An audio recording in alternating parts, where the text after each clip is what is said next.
As an environmentally conscious individual, it is important to be a role model and advocate for sustainable living practices. There are many simple ways to be more environmentally friendly, such as picking trashes, planting trees, and education.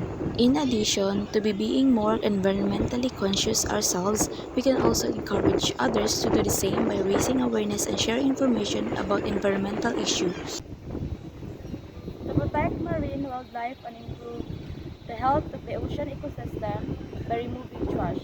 It is one example to protect our wildlife in the sea and make our environment a better place. We are dedicated to advocating for wildlife, land conservation, water protection, solutions to climate change.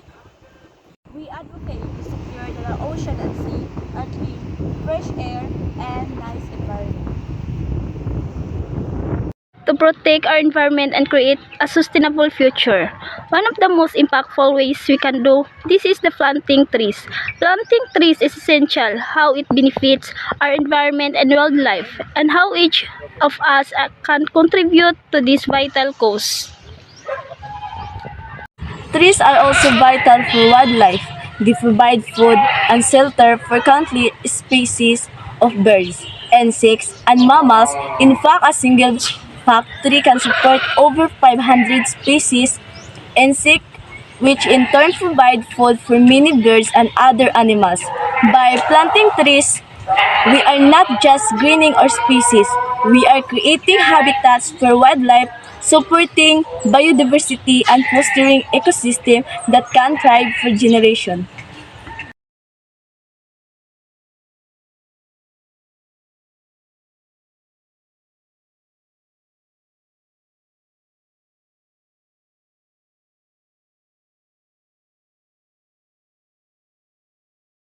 Education. We must educate ourselves and others about environmental issues. If we are able to create a sustainable future, environmental education helps us to understand the natural world and our place in it. It also teaches us how to live in harmony with the environment and make informed choices about the use of natural resources. Environmental education is an essential tool for creating sustainable future. Another way to help and protect the environment is to raise awareness about environmental issues in the community.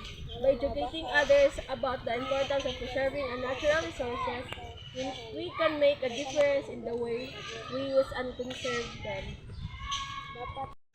We are dedicated to advocating for wildlife, land conservation, and water protection solutions to climate change.